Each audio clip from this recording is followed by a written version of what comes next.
ask unanimous consent to revise and extend my remarks. Without objection, so ordered.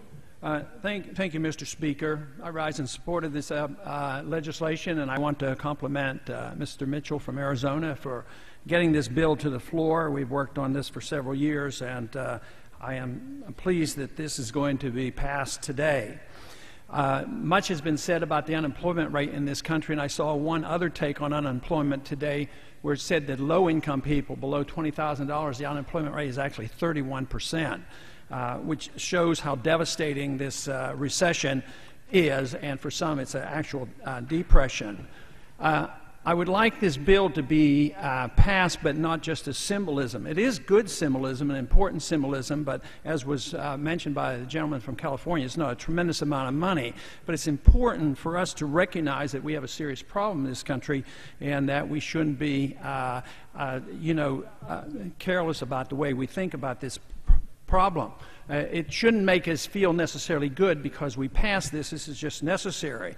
It does remind me of a piece of legislation I introduced many years ago in the 1970s when we had rampant inflation, which I anticipate will probably come back to this country. But back then we had a 15% inflation rate, and my suggestion then in the form of legislation was to get the members' attention to understand what inflation was all about. I said we should take a pay cut at the rate of inflation.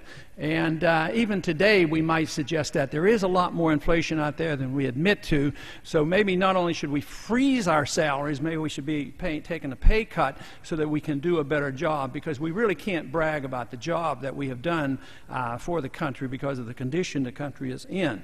But I would like to extend this motivation to freeze the pay of congressmen to freezing a few other things. I would like to see our budget at least frozen where it is. That would go a long way to solving some of our budgetary problems.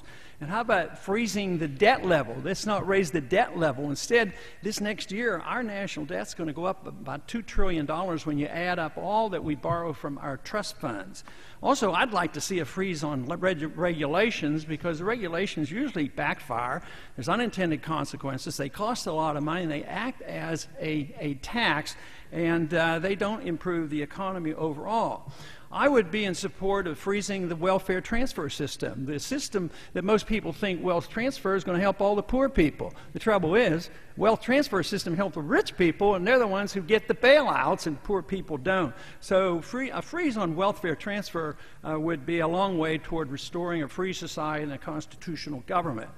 Also, I think the consensus of the American people today is that we ought to freeze the bailouts. Let's not bail out anybody anymore, but it looks like it'll be a long time before that happens, because we have a monetary system where we have somebody over there called the Federal Reserve that says we can print money at will, and our job is to be the lender of last resort. That means to bail anybody and everybody out that needs money, and it looks like that will be domestic as well as international. I'd like to freeze the ability of the Federal Reserve to print money out of thin air.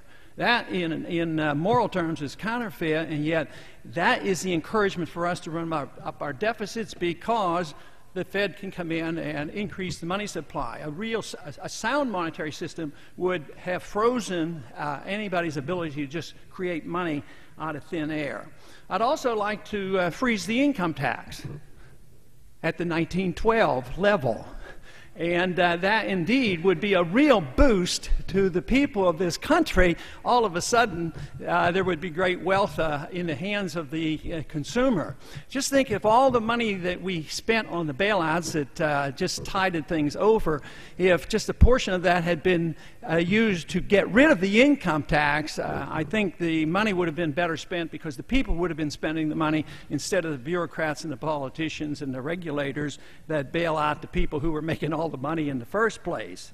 But I'd also extend this freeze on to some other things too. I'd like to freeze some of our militarism. I think we have enough fighting going on. I don't think we should expand the war. I don't think we should be looking for another enemy.